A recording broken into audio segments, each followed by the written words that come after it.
What does informed consent for Tegretol, otherwise known as carbamazepine, look like? My name is Dr. Ruth Dutton. I'm a board-certified adult psychiatrist, and I talk a lot in this app about the importance of providing full informed consent when starting a psychiatric medication, as well as concepts of safety prescribing. And I've been going through a series where each day I talk about one of our most commonly prescribed psychiatric medications, and I go through the informed consent process as I would with one of my patients.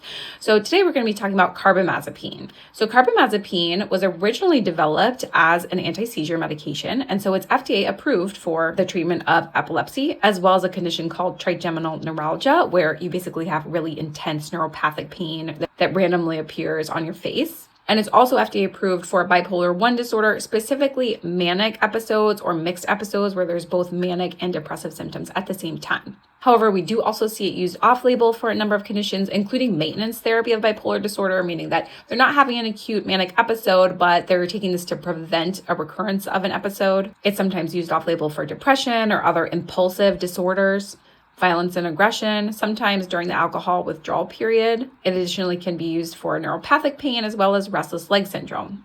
As far as side effects from this medication, common side effects are going to include things like tiredness or drowsiness, difficulty with coordination, nausea or vomiting, sometimes blurred vision, dry mouth and constipation, sometimes headache or fatigue.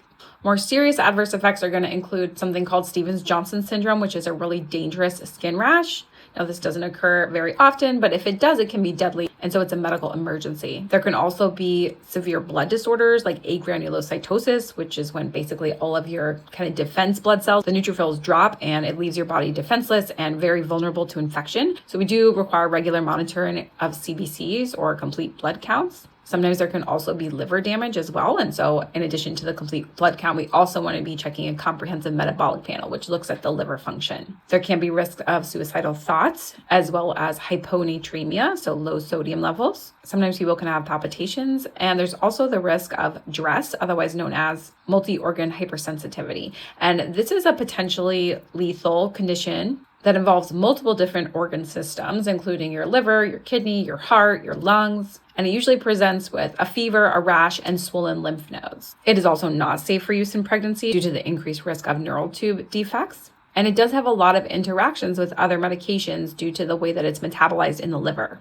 So it can make birth control pills less effective. It can affect levels of warfarin, which is a blood thinner. It can affect certain HIV medications, as well as other antidepressants and antipsychotics, some cardiac medications, as well as painkillers. So this is important to keep in mind if you're adding this to a patient's regimen that is already quite complex. I don't often use this medication, but for some patients who have failed other mood stabilizers or who have some co-occurring neurologic issues that it may be helpful for, I have found some benefit from it. But more often than not, I'm going to go for a different medication that has more efficacy for psychiatric symptoms. If there's another psychiatric medication that you want to hear me go through the informed consent process for, then please put it in the comments below. I'm also putting together an email list for those of you who are interested in my content, because I may have future courses or offerings, and I want to be able to communicate directly with you all about those things. So if that's you, then send me a DM with your email, and I'll see you in the next one.